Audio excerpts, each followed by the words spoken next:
Hello all, ఇవాళ serial చాలా బాగుంది.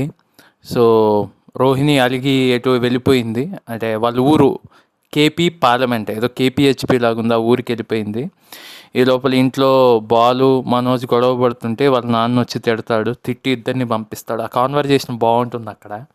సో అందరూ బాలుని టార్గెట్ చేస్తారు, ఫ్యామిలీ మెంబర్స్ అందరూ కలిసి తిడుతుంటారు, ఇంక్లూడింగ్ శృతి.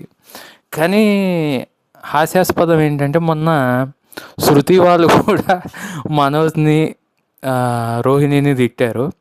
ఇప్పుడేమో మళ్ళీ బాలు ఛాన్స్ వచ్చేసరికి బాలుని తిడుతున్నారు. సో అందరూ అట్లా మాట్లాడుకుంటుంటారు. ఈ లోపల వాళ్ళ నాన్న తిట్టి రోహిణి ఎక్కడుందో వెతకడానికి పంపిస్తాడు బాలుని మనోజ్ని. వెళ్ళేదోలో మనోజ్ ఊరికే బాలుని ఇది చేస్తుంటాడు, టాన్ చేస్తుంటాడు, గెలుగుతుంటాడు, నువ్వే తప్పు చేసావు అందుకని వెళ్ళిపోయింది నీ భార్య అని. మధ్యలో పాట పాడుతుంటాడు, నిద్రపోతున్న జాబిలిని వెతిక అందరినీ ఇలా వెంటపడి అడగాల అని చెప్పి ఆట పట్టిస్తాడు మనోజ్ని.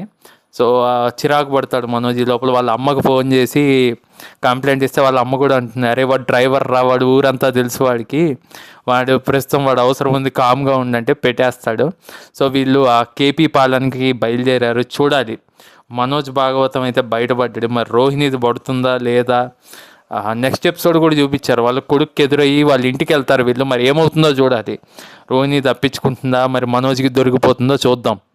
So for more videos please subscribe my channel Harsha talks here. చాలామంది చూస్తున్నారు కానీ సబ్స్క్రైబ్ చేయట్లేదు, చేయండి. బాయ్.